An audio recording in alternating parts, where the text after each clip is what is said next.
sister zoned.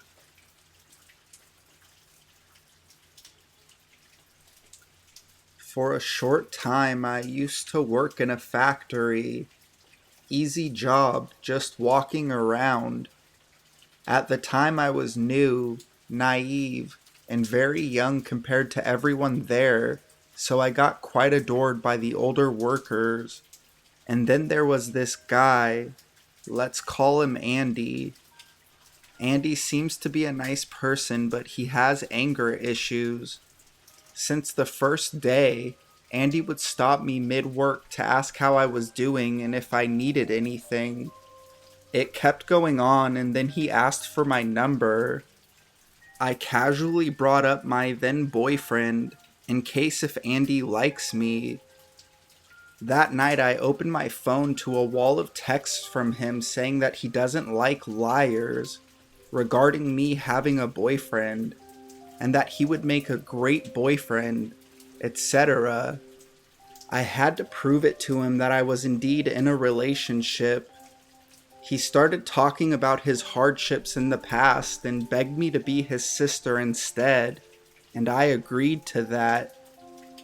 What came next was that he started pouring everything in his life out to me. I was fine at first because I felt like I was helping him out by listening to him.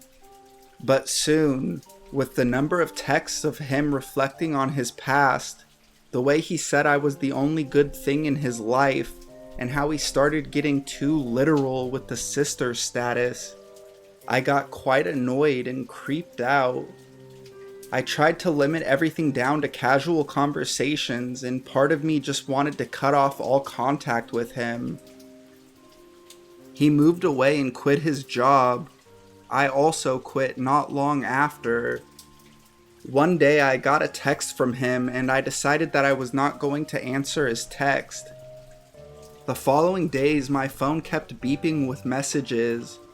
I can't remember all of them, but these are some, and they wrecked my heart. Why are you ignoring me?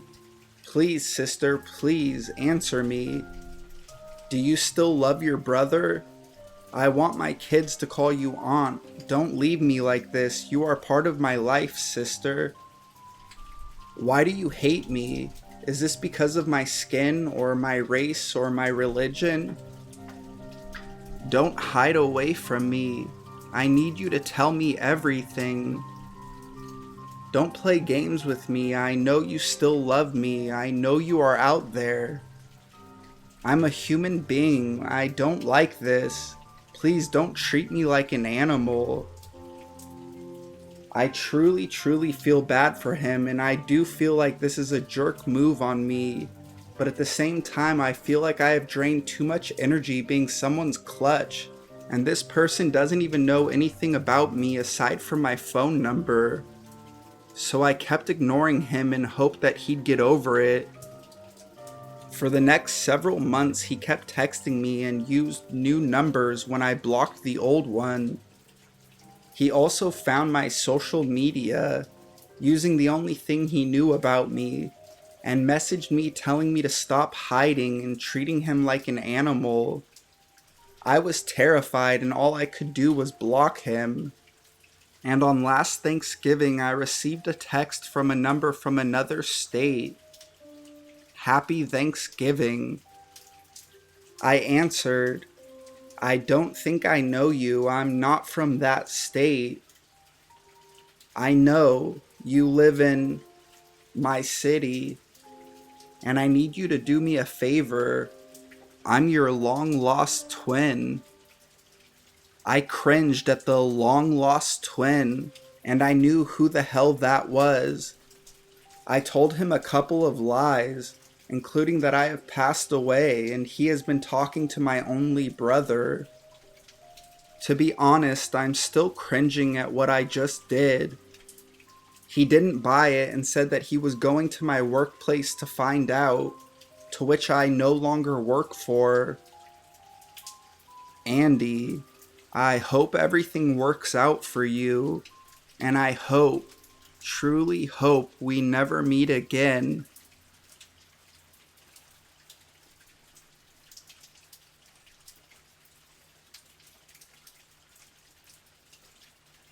creepy 3 a.m. guy.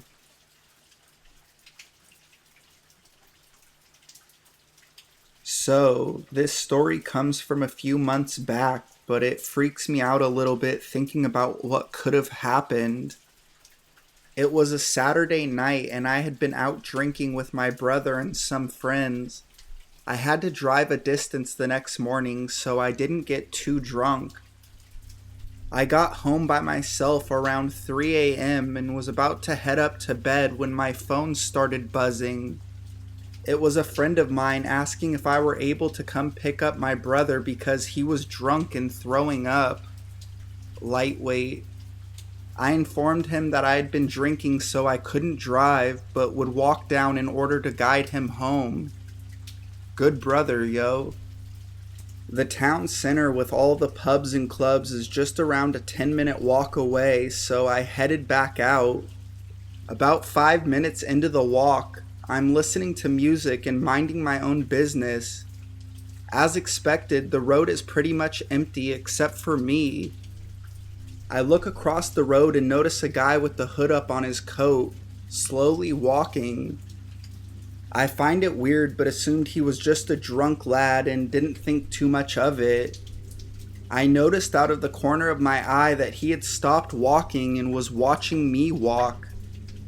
What really caught my attention is that he then crossed over to walk behind me, hood up and all. I turned my music down slightly so I could hear if he makes any movements or anything.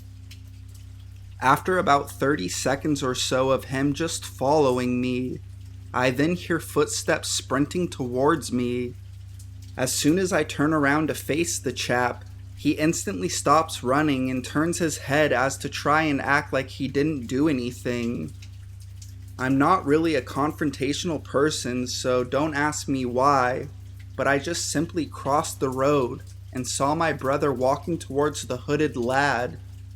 I called my brother over to the side of the road and proceeded to walk the opposite way back home. I turned my head to see the man sat down on a wall, just watching me and my brother as we walk away.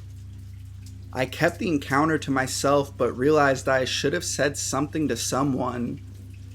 Anyway, a few weeks later, I read an article in the local paper about how a man that matches his description, height, weight, same attire, allegedly tried to mug a woman until she screamed. He then proceeded to throw the lady's phone back at her, then run away. Hooded man, let's not meet.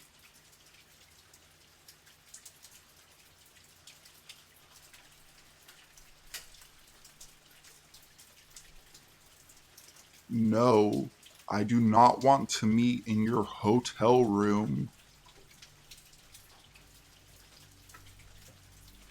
This happened about half a year ago, but finding this sub reminded me. So, I get a message on this dating site from a girl. Not my type, but I check the message out. Hey, you're super hot. Want to come over to my hotel room? I was flattered, but definitely was not interested. However, she might be a good person, so I messaged her back. Not really looking for that, but I'm down to chat. Her. No, I really want you to fuck me. I'm on vacation and I'm at a hotel near my house. Me.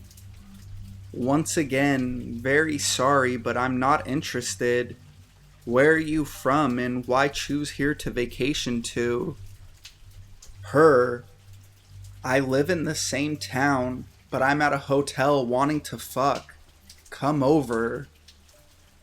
At this point, I was sketched out. Why rent a hotel room when you live here? It's a smaller city, so I did the smart thing. I blocked her. I sent a message beforehand saying goodbye and I hope she finds someone that is interested. Fast forward 30 minutes. She made a second account and sent me this. I'm serious. I really want you to come over. Here's something to persuade you.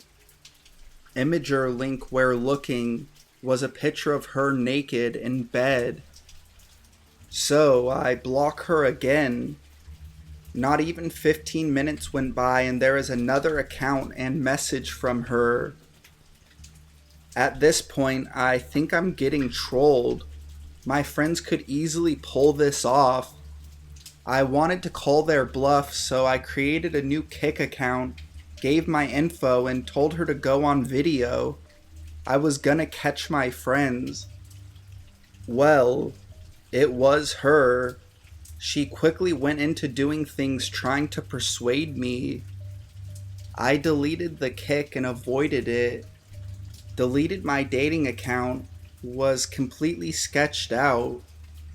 About 2 months later, I reactivated it one lonely night. About a day later, I get a message from her saying that she saw me riding my bike downtown a few weeks ago. She described what I was wearing. I had enough. I told her I could take this to the police for harassment. Didn't know if I had a good case, but I wanted to scare her away. It worked. Haven't heard a peep since.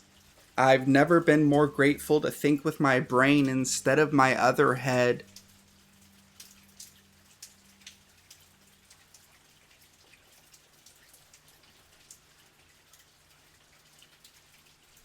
Insane driver tries to make me crash.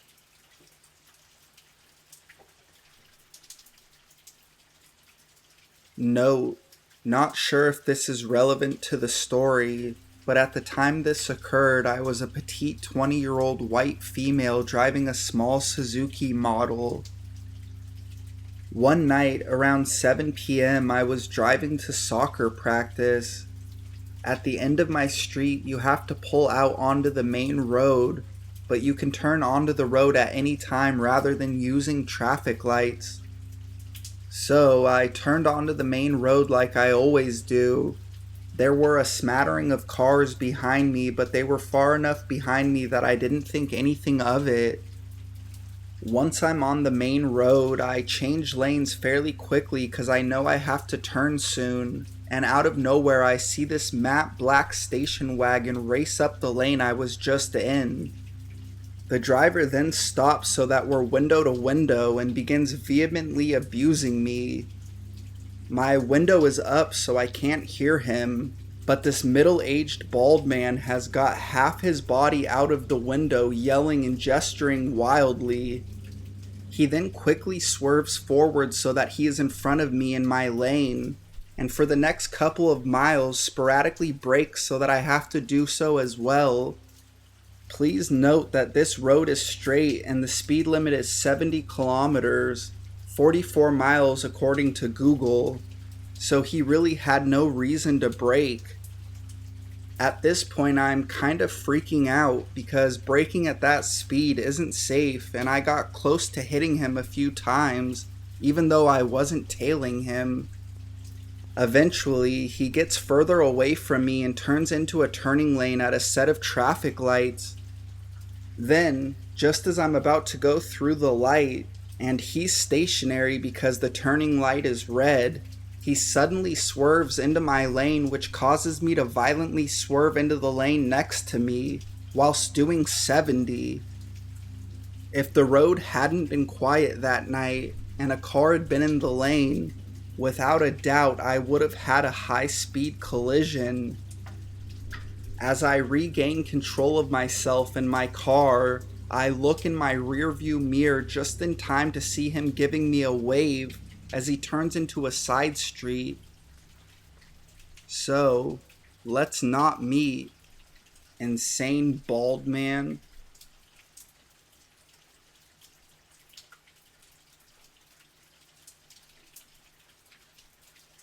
Creepy guy laughed when girl said no.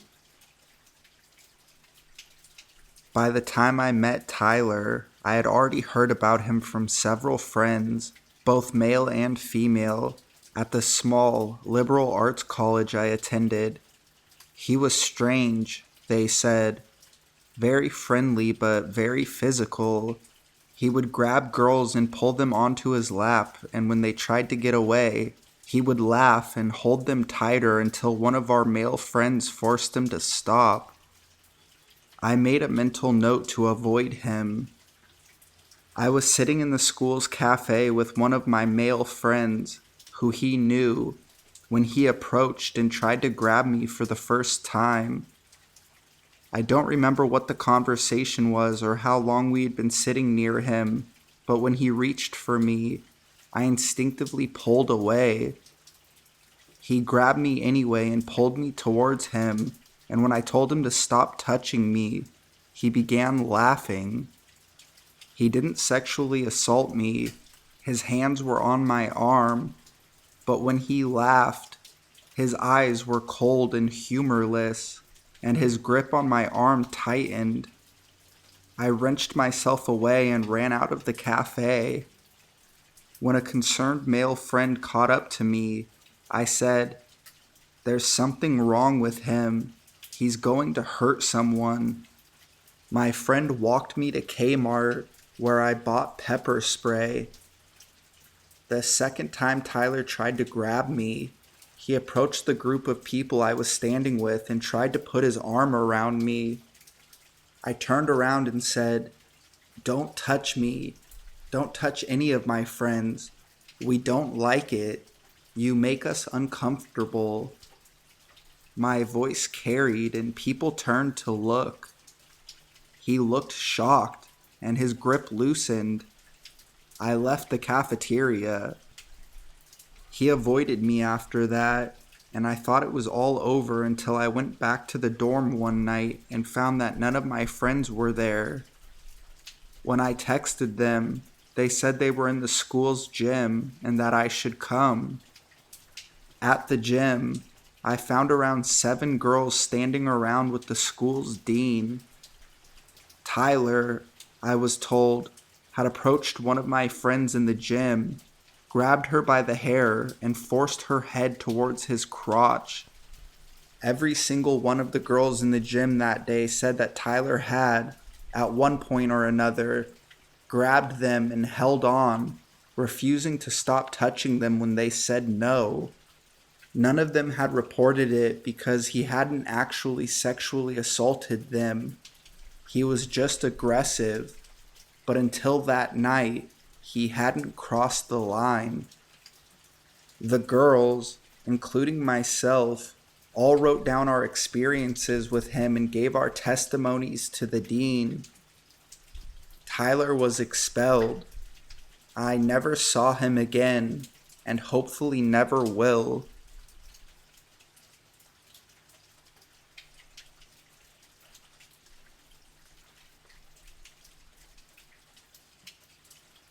My next door neighbor was a murderer.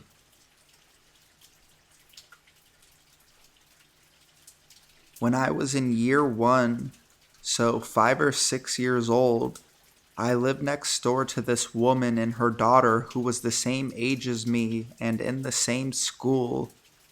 Her daughter was called Holly, and all I can remember about her appearance is that she had blonde hair. As there was a very low wall between our 2 gardens, I would often see and talk to Holly, and we became friends. She would jump over the wall and play in my garden, and I would go over to her house. She was a nice girl as far as I can remember. What I noticed over a couple of months of being friends with Holly was that Holly's mother would frequently change boyfriends, and the guys would actually live in the house with them. One day, over at Holly's house, I met one of her mother's new boyfriends. I can barely remember what he looked like, but he took me and Holly into the garden and gave us skipping ropes and other toys, and watched and supervised us while we played with them. He joined in skipping once but was very cold, like he didn't really like us. I think he might have been doing it to impress Holly's mother. A few days or weeks later, I was in my own garden with my mother when I heard the man and woman arguing next door. The guy was very loud and aggressive, telling her to get in the fucking car. And that was how I learned the F word. Started using it all the time myself until my mother got me to stop. Throughout the weeks that the boyfriend was around, I noticed that Holly was getting odder in the way she acted and the things she would say. She also tried to get me to do dangerous things like climb fences and stuff. I remember once in school, she tried to pick me up and then threw me down, making me bleed. Then one day, a whole load of police showed up and kicked down my neighbor's door. I didn't see any of this, but heard it. Turns out the woman's latest boyfriend, the guy who'd played skipping with me, got arrested for killing some woman, or more than one, and making Holly assist with selling drugs or something along those lines. I never played with or talked to Holly again. Not really sure what happened to her, and the house's door is still dodgy from being kicked down. It just feels weird that I could run into Holly again in the future and not recognize her. I guess I could have already.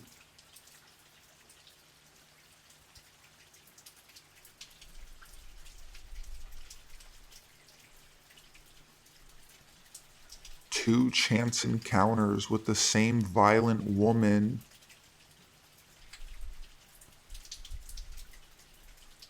Let me preface this by saying that I work in a psych hospital, so my experiences with mental illness are pretty extensive.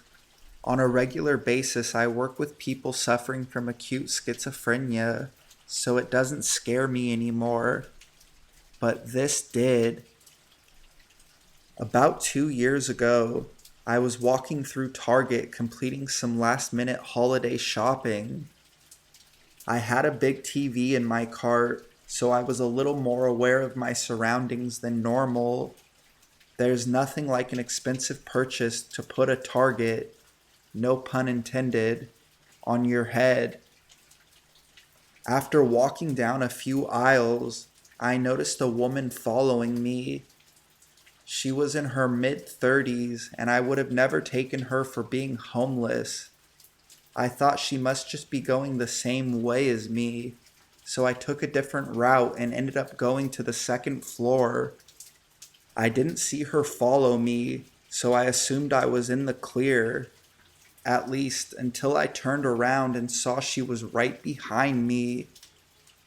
To this day, I don't know how she made it to the second floor at the same time I did.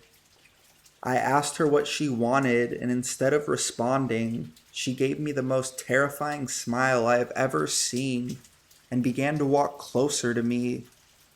At this point, I ditched the cart and ran to get security. They told me, "Oh yeah, she's in here all the time. She's homeless, lives in the area." I've had a lot of experience with homelessness, with mental illness, but she was different. This was the first time in my life I'd ever felt like someone genuinely wanted to hurt me. Cut to this week, about 2 years later. I'm sitting in my car waiting to make a right turn, and here comes this same woman crossing the crosswalk. She was in all gray sweats and barefoot, but I recognized her face. She was walking from a park where a lot of transient people live, with a Ziploc bag full of supplies, almost as if she had just been released from jail or something. I'm waiting for her to cross the street, hoping she doesn't notice me. Then the person behind me begins honking. I guess he didn't see her. That's when her eyes caught mine. Slowly, almost strangely slowly, she begins walking directly toward the front of my car, out into the middle of the street. I can no longer get around her. She's taking her time, making sure I can't go anywhere. Finally, she comes over to the driver's side, and I'm praying she'll just keep walking and leave me alone. But no, instead, she begins pounding on my driver's side window, trying to break it open. At this point, I don't care if I run over her bare foot or anything. I just peel off as fast as I can, and I find the nearest cop and let them know what happened. This was my second experience with her, and the second time I felt like she genuinely wanted to hurt me, possibly worse. I just needed to get this out because I'm still pretty shaken up about it. I wish someone would give her the help she clearly needs, but until then, I feel a little less safe knowing she's out there.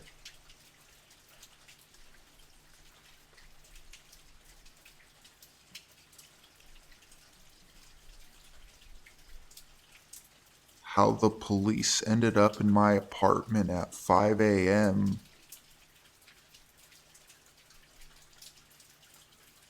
So, before I start this, let me preface this story with the layout of my apartment. There are 4 rooms and a living space with a door that goes into a small hallway which leads to another door which goes outside. All the apartments are built the same and have the same furniture. So last night, it's around 5 o'clock a.m. and I hear a buzzing at my door.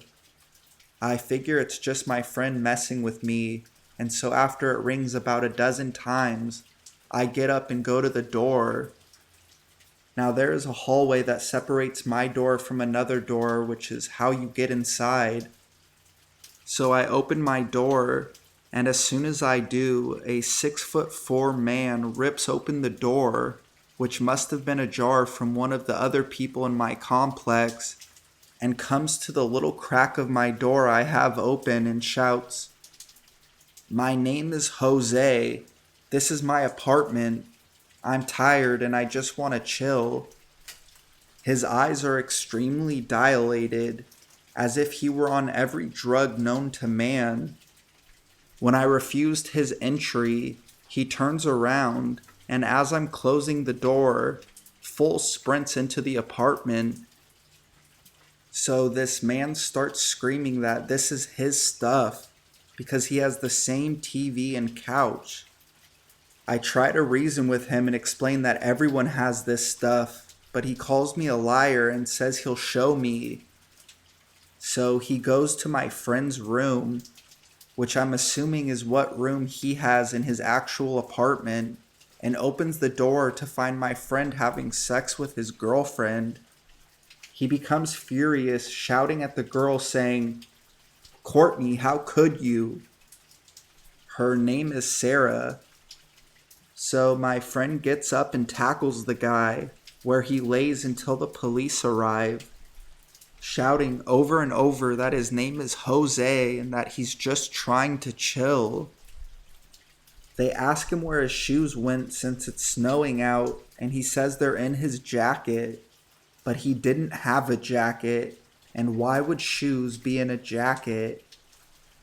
So they asked him what his last name was, which he spelled out normally at first, but kept ending with Jose. He then accused the officer of bullying and whipped out a cig from thin air and began blowing cigarette smoke in his face. He was detained and I haven't seen him since. Moral of the story is don't do drugs, kids. And to Jose, if you're out there, let's not chill and let's definitely not meet.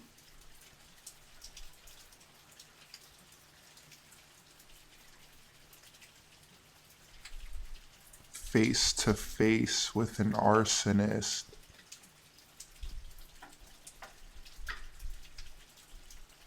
Hey everyone, this happened about 9 years ago when I was 15. To keep a long story short, It was a weekend, so I didn't have school, and my parents allowed me to spend the weekend at a friend's house who lived nearby. It was late at night on a Saturday when we walked over to a corner store to buy something for my friend's mom.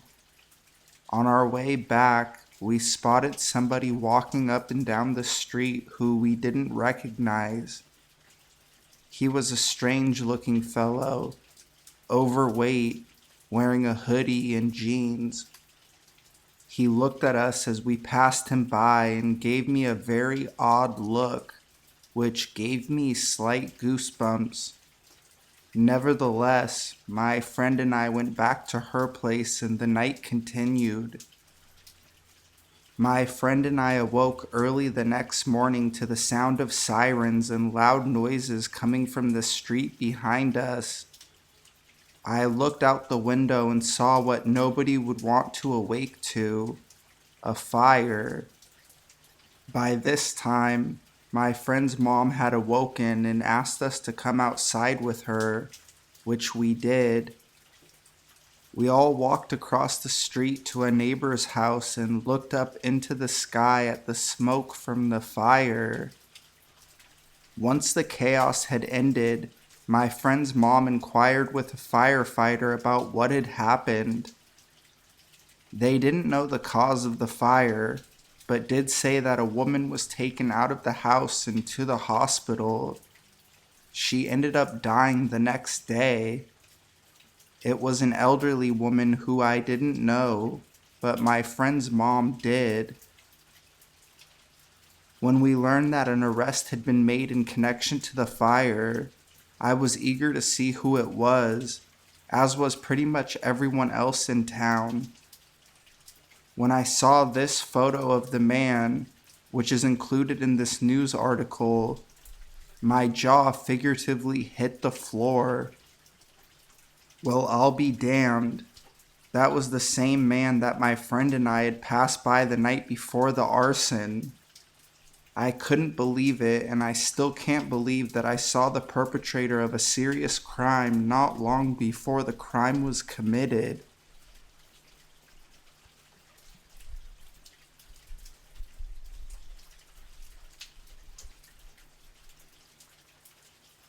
Father Kane.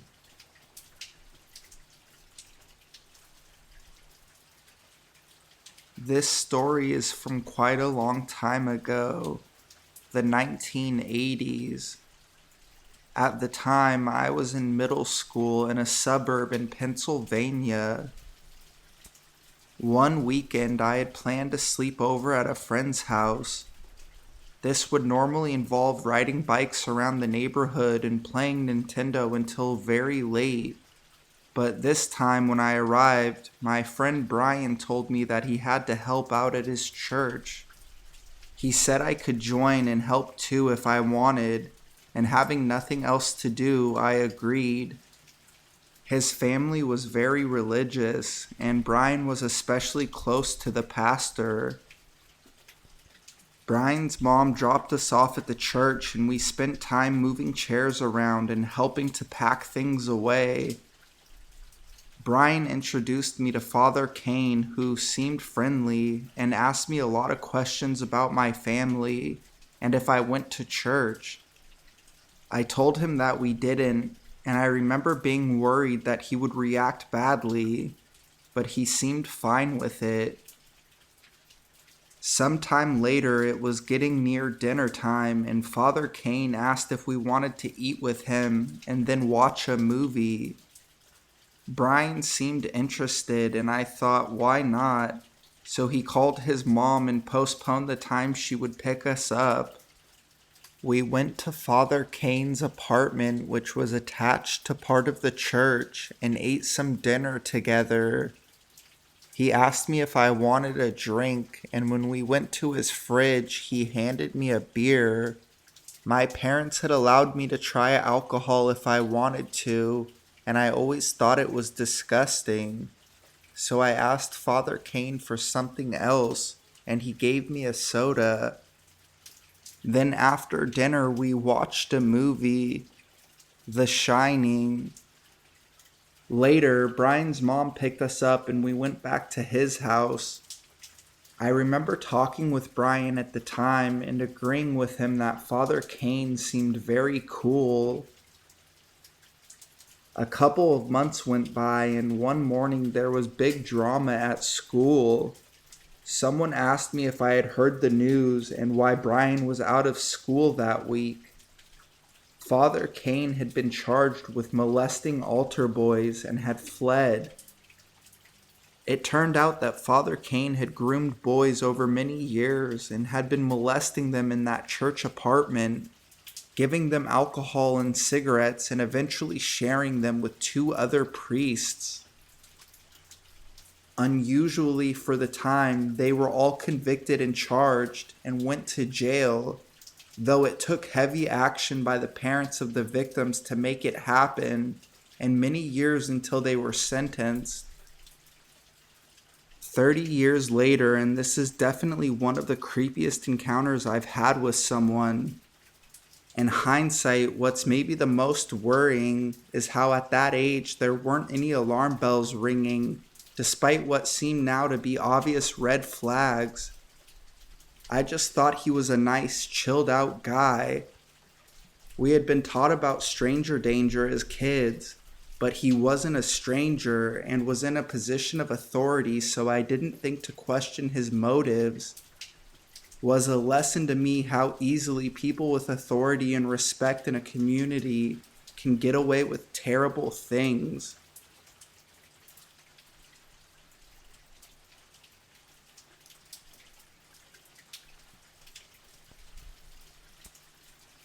Strange car followed my boyfriend and me while talking on a walkie-talkie.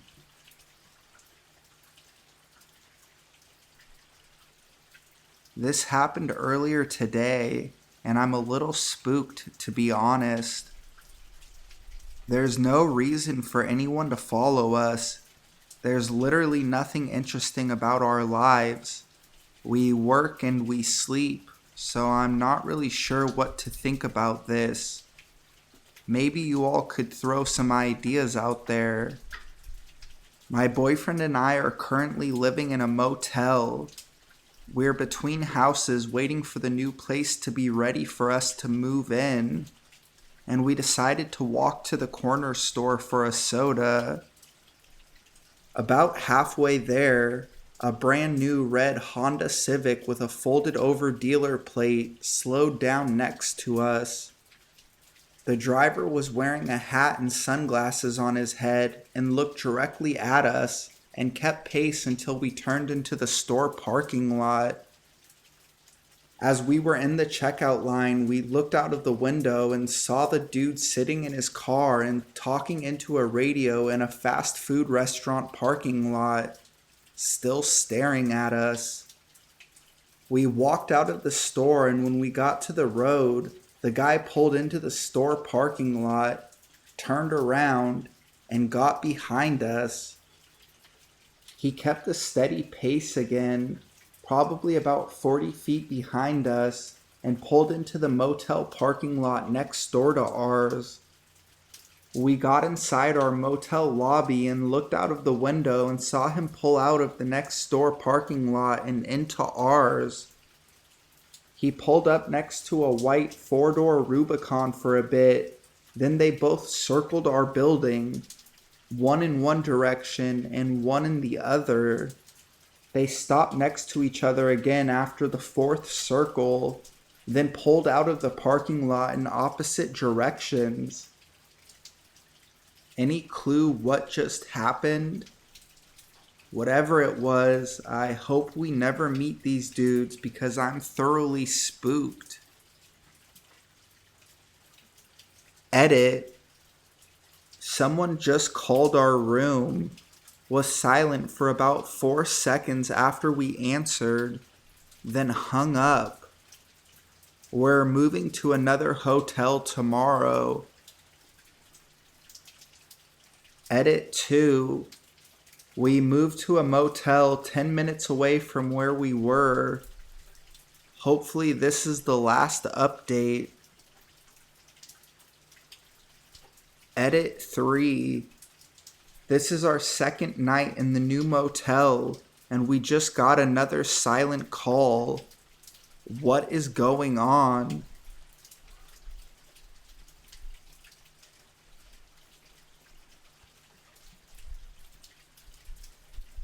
Doggo to the rescue.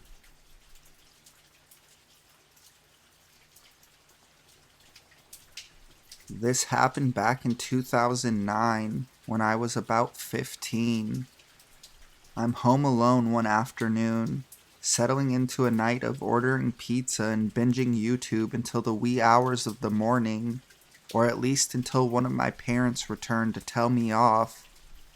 It was the middle of an Australian summer, and at that point in history I had a dog, a Kelpie named Kita, like the Power Tool brand.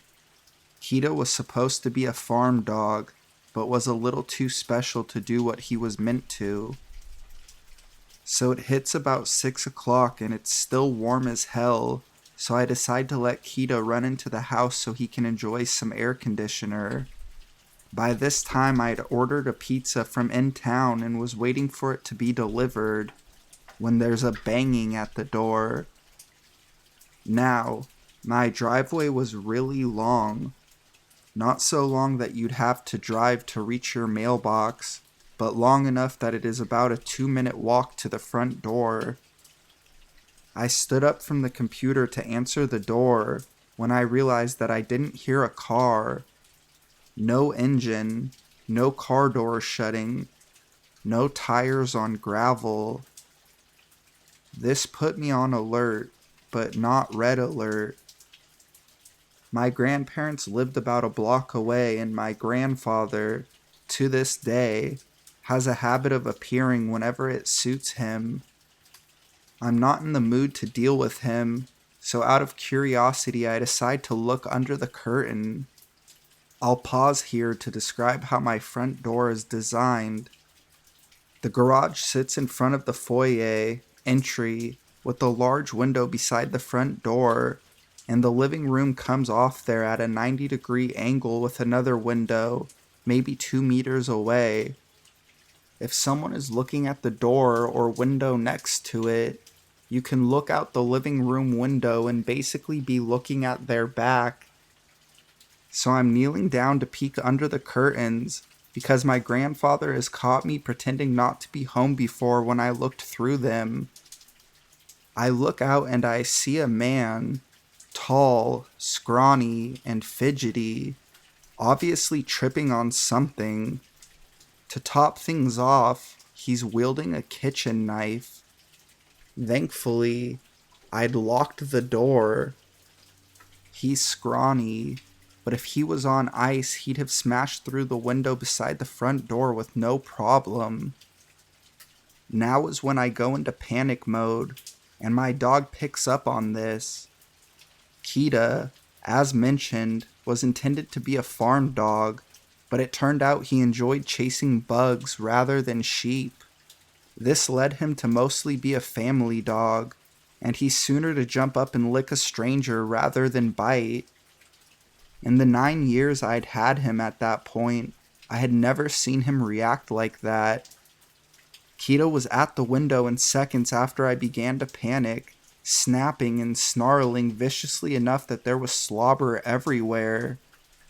The guy just about shits himself and falls flat on his ass before he scrambles up the driveway and out of sight. I called the pizza joint, their family friends, and told the male manager what just happened.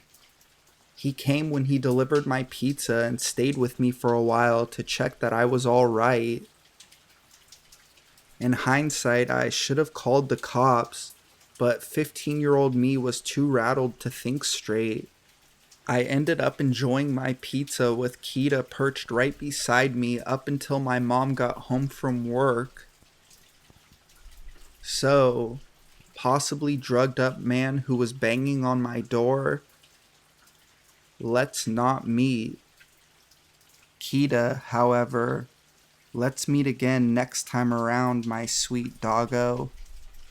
I miss you.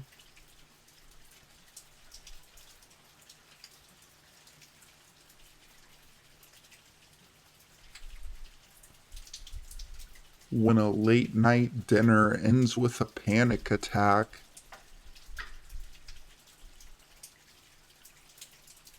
This happened to me a few years ago. I worked second shift at the time, getting off at midnight, and would sometimes hit up Denny's after work for a late night dinner. One night, I'm sitting in a booth, reading my book and eating dinner, when I look up and notice a guy at another table sitting by himself and looking at me. I didn't think much of it since he could have just been people watching or something. We make eye contact and he looks away. A little while later, I look up and this guy is staring at me again. Same thing happens. Eye contact and he looks away. At this point, my instincts are starting to twig a bit, but he hasn't come over to me or anything, so I let it go. Finish eating and get up to pay at the register. He immediately gets up to pay right behind me. Now I'm starting to get a little creeped out, so after I pay, I move over to the side and pretend to be looking for something in my purse. He lingers for a second, then leaves the building. I wait a few minutes to leave, cursing myself that I parked over at the other side of the building instead of the windowed front. If this happened today, I'd probably ask an employee to walk me out, but I was young and didn't want to inconvenience anyone. I walk out to my car on high alert and get in. Suddenly, he pulls his car next to mine and starts to get out. I'm really freaked out at this point, so I quickly hit my door locks and back out of my parking space. There are two ways to exit the lot: a driveway a few feet away going directly onto the service road, which would take me right past his car, or I can go around the building and cross over into the next door Waffle House's parking lot and exit through their driveway. I chose to go around the building, and this guy jumps back into his car and starts following me. I'm panicking now and don't know what to do. I don't want to go home as I don't want this guy to know where I live. Now I would drive to the police station, but didn't think of it at the time. Luckily, there's that Waffle House next door with a front wall full of windows and a parking space right in front. I pull into the spot, jump out of my car, and literally run into the building. I look back outside and see his car is stopped right behind mine, and there's this just enraged look on his face. At this point, I'm shaking and nearly hyperventilating. The waitresses, and seriously, bless them, ask me what's wrong, and I kind of stutter out that I think I'm being followed. One of the waitresses come around the counter, stands next to me, and just stares down the car creep until he drives off. Then she sits with me in a booth and gives me a cup of coffee, telling me to wait a while before heading home.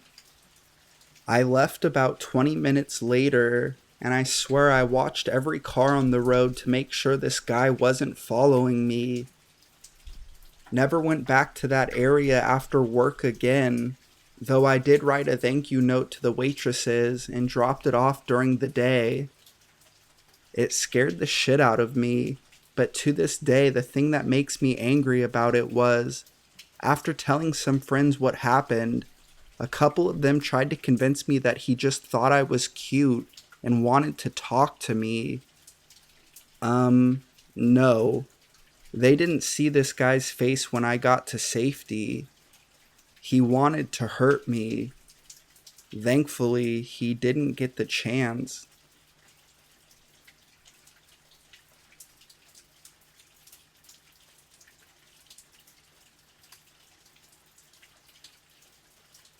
Creepy Christmas robbery.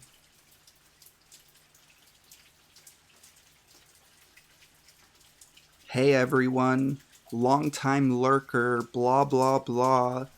This happened to my family when I was like 11 or 12. Background: we live in a small, close-knit southwestern town. My house is pretty small, one story, and is about 100 years old. Family of four: my parents, me, and my younger brother by about 5 years.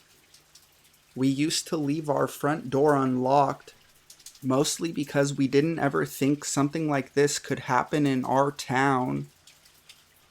It was Christmas night, so we all went to bed pretty early since we were more of a Christmas Eve type of family. Me and my younger brother had each gotten $200 cash from my grandpa to help pay for summer camps as a Christmas gift, and it was sitting on my mom's desk drawer inside of her very tiny office. At some point during the night, that money was stolen, along with my mother's car, which was promptly crashed down the street. I was asleep on the living room couch, which is right next to our front door. Important note: our front door is loud. It's made of really old wood and is super heavy, and so it creaks almost every time you open it. Our two back doors were locked, so they must have come in through the front. So basically, whoever it was must have walked within a foot of me to get inside the house. That's creepy and off-putting, but what really gets me is my mom's car. My mom keeps her car keys in her jacket pocket, which hangs inside my parents' bedroom, on the wall across from their door. Again, you have to walk within a foot of my parents' bed to even get there. But even if my parents had slept through a nearby intruder, how did they know where my mom kept her keys, or where she hung her jacket every night? It's not an obvious spot to put your keys, and they apparently knew exactly where to go. Even grabbing the cash from the desk drawer makes sense. A lot of people keep important stuff there. The car thing just doesn't make sense to me. Also, they crashed it right down the street, like literally into the telephone pole at the end of our street. So we figure they were probably drunk, which raises even more questions. How were they able to open our super loud door and walk right by me without me even noticing? And how were they able to steal the cash and my mom's keys from right under our noses? Both me and my mom assume that it's probably someone we know or knew, but we have no idea who. We probably never will. So, creepy Christmas robber, let's not meet.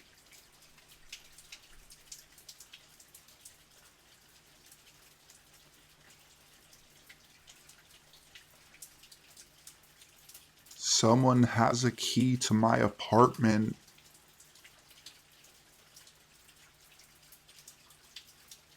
Semi-long lurker, first time poster. It's cliche, but I honestly never thought I'd have something to post until last night happened. Background info: me and my roommate, female, late 20s, best friends, just moved into this apartment, and yesterday was our 1 month anniversary of living here. It's in Ontario, GTA, great neighborhood, a little touristy, not a bad area. The building is in great shape, but old, and many of the tenants have told us they've lived here for 20 plus years. We were assured the locks were changed before we moved in. I have a key, as does my roomie, the old couple that take care of the building, in their 60s, and the general maintenance guy.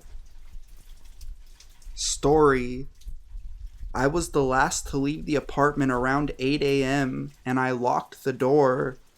My roomie got home around 4:30 p.m., unlocked the door, changed, and left again to run errands. We both got home again around 6 p.m. First thing I did was go to my room to change out of work clothes, yoga pants for the win, and I noticed that my closet looked messy. I had a small box of knickknacks, notebook, tissue paper, lip gloss, keychain, junk drawer stuff that looked like it had fallen onto the floor of my closet. However, the box was then put back up and some of my dirty clothes from my basket were inside. It looked like someone had rummaged through my dirty laundry and tossed clothes out of their way, which probably caused the box full of stuff to fall in the first place. On top of that, brand new clothes I had just purchased were still hung up, but hanging inside the box, like someone was quickly sliding clothes on the clothing bar and it had flipped some into the box. Because I'm very neat and tidy, I knew right away that this was not right. I did not do this, so I began to rationalize. Did Rumi do this? No, why would she do this? She wouldn't do this. If she needed something, she'd ask. Did I do this? Maybe I threw my pants in the closet and it landed in the box. Maybe I did leave the stuff on the floor. Oh well, weird. But anyways, essentially my inner dialogue. Cut to about 9:45 p.m. I'm in my room and all of a sudden I hear my roomie call my name, loudly, and in a tone of voice I've never heard before. I go to her room and she said, "I found the gift you left me." I say I don't understand. The present in my pillow. I look at her from the hall and say I have no idea what she is talking about. I go into her room and on her bed is a dildo. My dildo. I grab it and say, "That's mine. Why is it in here?" She said, "It was in my pillow." You didn't put it there? I tell her it was mixed in with my laundry basket. That's where I leave it to remind myself to wash it within a day or so. Now the wheels are turning and things are coming together. Someone must have let themselves into our apartment with a key, went into my room, looked through my dirty laundry, found the sex toy mixed in there, and put it inside her pillowcase so she'd find it when she went to bed. After being in shock for a few minutes, the reality sunk in and I started to cry. Someone had access to our apartment for at least the last month. We decided to talk to the building managers, the old couple, and while they seemed to want to comfort me because I was an emotional mess, the husband mostly played it down to saying it was probably a joke. Not funny. And did we give a copy of the key to anyone? Nope, never. I think it was part culture and age that made them downplay it. We did call the cops, and they came within an hour or so. They took all of our info and we told them the full story, and they had a look around. Honestly, they can't do much, and I figured that at least we have a paper trail. I definitely mentioned the handyman guy as the one they should talk to. They're going to follow up with some residents and the building staff. I also watched the property manager, old guy, sweet, and that handyman change my locks this AM. If anything seems out of place, then it's very clear it's either the staff or someone who has access to their apartment keys. We're getting a camera that we can attach somewhat discreetly, and hopefully it never catches anyone that shouldn't be in our apartment. Too long didn't read. Someone with a key to our new apartment went through my dirty clothes, took my sex toy out of the laundry basket, and put it in the pillow of my roommate. Cops were called. Locks changed. I'll update as things go on if anyone is interested. Thank you.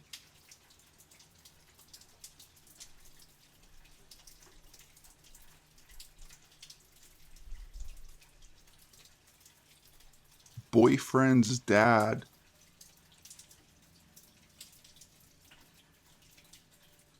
This is kind of a boring yet ongoing tale. About a half year ago, I moved in with my boyfriend's family, which is his mother and brother.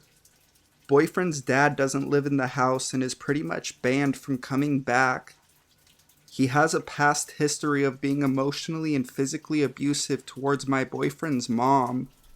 She's had a chair broken over her. Once he threw something heavy at the back of her head, then choked her, and has gotten into many push and shove fights with her. When my boyfriend was in high school, his dad cornered him and started choking him. All in all, he's an abusive shithead. He's also mentally ill, depressed and bipolar. This kind of attributes to part of his emotional abuse where he constantly threatens to kill himself when things go wrong. He's shown up at boyfriend's mom's work and tried to ask her or bother her there. I work with her now, so this is a bit of a concern. No surprise, he terrifies me. So when I moved in, it was kind of in the back of my mind at times. Boyfriend's mom would say she got a call from him begging to be let back home, but would turn it down constantly. Nothing more happened until August. It was my boyfriend's mom's birthday, so we all went out to get food and bowled until 9. After coming home, I opened the fridge to get a little extra cake and noticed another cake in there, which was weird because I had gone with boyfriend's mom that morning and helped her pick out a custom cake. This was like a sheet cake you grab last minute, but I figured maybe she went out and got another one while I was sleeping or I just didn't notice. A month later, boyfriend's mom and brother are in an argument. His brother calls his dad and asks to be picked up. I ended up going out for a walk once the argument began because I felt it wasn't my business to get involved. Boyfriend's dad pulls up in the driveway, and my boyfriend gets in the car to basically explain the situation and tell his dad his brother is just being dramatic and will be staying home, not leaving with him. Boyfriend's dad agrees, but then before my boyfriend opens the car door, his dad asks, "So how long has she been there?" My boyfriend's dad was never told I was moving in, by the way. So basically, his dad broke into our house while we were away on his mom's birthday, left a cake in the fridge, then went into our room and went through my things. I'm convinced he went through my stuff because all of my things are hidden. There's no way he would have known I was living there. Plus, at that time, the only possessions I had were a few clothes I had in the closet and a makeup bag and menstrual products I have hidden in a cupboard beneath the sink. Ever since then, my boyfriend's dad will show up unannounced at the house, usually while I'm alone downstairs, and jiggle the front door handle and look through the window, or get on the second-story deck and knock on windows. I'm convinced he would walk in if the door was unlocked and start some shit with me. Recently, he called my boyfriend's mom and started screaming at her, saying I should be paying rent since I work. He insisted on knowing where I worked, but she obviously didn't tell him.